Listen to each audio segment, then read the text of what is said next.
Bismillahirrahmanirrahim. Assalamualaikum warahmatullahi wabarakatuh. Sebelum masuk ke materi, saya akan perkenalkan diri terlebih dahulu. Nama saya Laini Arika. Saya di sini akan membahas tentang perkembangan peraturan perundang-undangan koperasi di Indonesia. Yang pertama adalah pada masa kemerdekaan.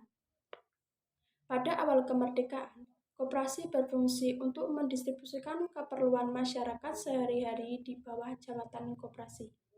Kementerian Kemakmuran pada tahun 1946 berdasarkan hasil pendaftaran secara sukarela yang dilakukan jabatan koperasi terhadap sebanyak 2.500 buah koperasi.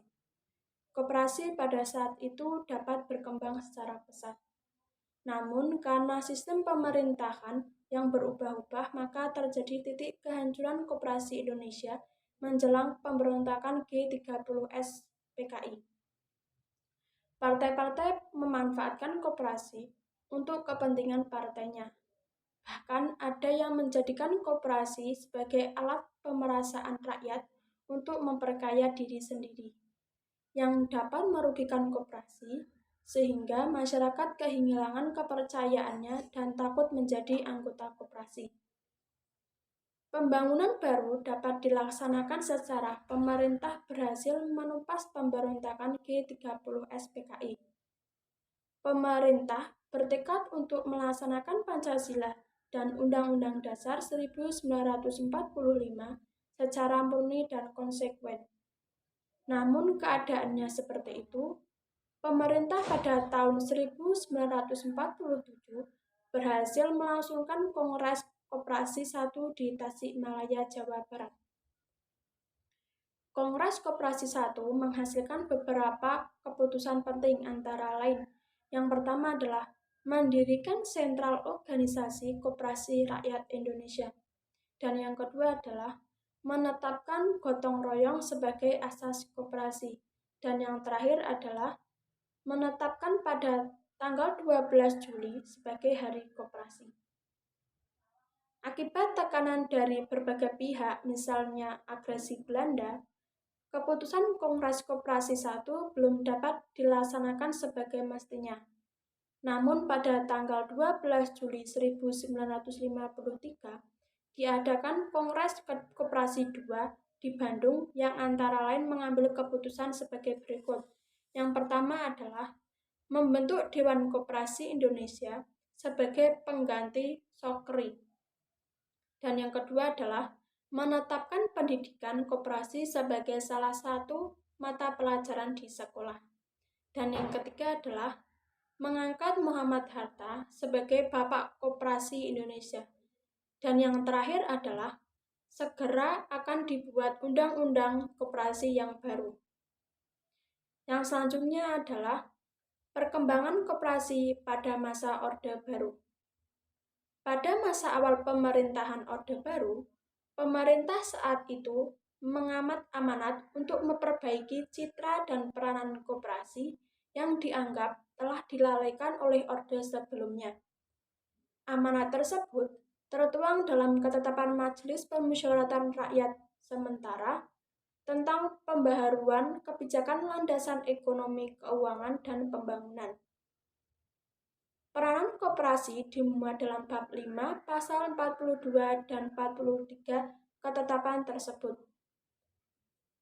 Untuk merespon amanat MPRS tersebut, maka pada tanggal 18 Desember 1966, Gerakan Koperasi Indonesia mengadakan musyawarah nasional di Jakarta yang menghasilkan beberapa keputusan penting antara lain. Yang pertama, menolak dan membatalkan semua keputusan dan hasil munas koperasi lainnya yang diselenggarakan pada tahun 1961 dan tahun 1965. Dan yang kedua adalah menyampaikan penghargaan dan terima kasih yang sebesar-besarnya pada Majelis Permusyawaratan Rakyat sementara. Selanjutnya, pada tanggal 18 Desember 1946, pemerintah Orde Baru dengan persetujuan DPR GR menerbitkan Undang-Undang Nomor 12 Tahun 1962 tentang pokok-pokok koperasi. Dengan terbitnya undang-undang ini, maka Undang-Undang Nomor 14 Tahun 1965 tidak berlaku. Oke, yang selanjutnya adalah perkembangan koperasi pada masa reformasi. Potensi koperasi pada saat ini sudah mampu untuk memulai gerakan koperasi yang otonom. Namun, fokus bisnis koperasi harus diarahkan pada ciri universitas kebutuhan yang tinggi seperti jasa keuangan, pelayanan infrastruktur, serta pembelian bersama. Dengan otonom, selain peluang untuk memanfaatkan potensi setempat, juga terdapat potensi benturan yang harus diselenggarakan di tingkat daerah.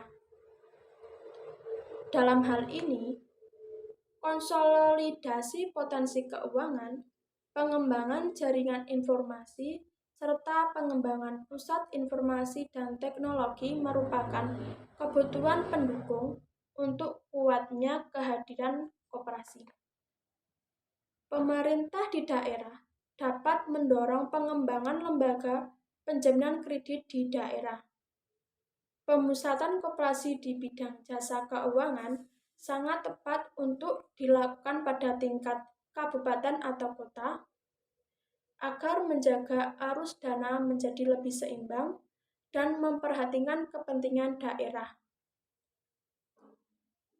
Dalam kerangka otonomi, daerah perlu penataan lembaga keuangan koperasi atau koperasi simpan pinjam untuk memperkokoh pembiayaan kegiatan ekonomi di lapisan terbawah dan menahan arus keluar potensi sumber daya lokal yang masih diperlukan. Pembenahan ini akan merupakan elemen penting dan membangun sistem pembiayaan mikro di tanah air yang merupakan tulang punggung gerakan pemberdaya ekonomi rakyat.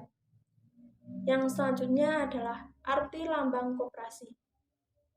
Yang pertama adalah lambang koperasi Indonesia dalam bentuk gambar bunga yang memberi kesan akan perkembangan dan kemajuan terhadap koperasi di Indonesia.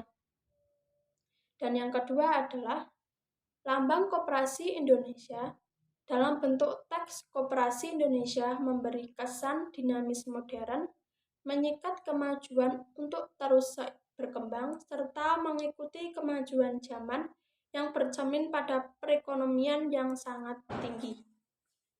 Dan yang selanjutnya adalah lambang koperasi Indonesia yang berwarna pastel memberi kesan kalem sekaligus berwibawa. Oke, yang selanjutnya adalah jenis koperasi. Yang pertama adalah jenis koperasi menurut fungsinya. Yang pertama, koperasi pembelian adalah koperasi yang menyelenggarakan fungsi pembelian atau penggadaan barang dan jasa untuk memenuhi kebutuhan anggota sebagai konsumen akhir. Dan yang kedua adalah koperasi penjualan. Adalah koperasi yang menyelenggarakan fungsi distribusi barang atau jasa yang dihasilkan oleh anggotanya agar sampai di tangan konsumen. Dan yang ketiga adalah koperasi produksi. Adalah koperasi yang menghasilkan barang dan jasa di mana anggotanya bekerja sebagai pegawai atau karyawan koperasi. Dan yang keempat adalah koperasi jasa. Koperasi yang diselenggarakan pelayanan jasa yang dibutuhkan oleh anggota. Dan yang kedua adalah jenis koperasi berdasarkan tingkat dan luas daerah kerja. Yang pertama adalah koperasi primer. Adalah koperasi yang minimal memiliki anggota sebanyak 20 orang perseorangan. Yang kedua adalah koperasi sekunder. Adalah koperasi yang terdiri dari gabungan badan-badan koperasi serta memiliki cukupan daerah kerja yang luas dibandingkan koperasi primer. Dan jenis yang selanjutnya adalah jenis koperasi menurut keanggotaannya. Yang pertama adalah koperasi produsen. Adalah koperasi yang anggotanya para produsen barang atau jasa dan memiliki rumah tangga usaha. Dan yang kedua adalah koperasi konsumen adalah koperasi yang anggotanya para konsumen akhir atau pemakai barang atau jasa yang ditawarkan oleh pemasok di pasar. Sekian dari saya, kurang lebihnya mohon maaf. Wassalamualaikum warahmatullahi wabarakatuh.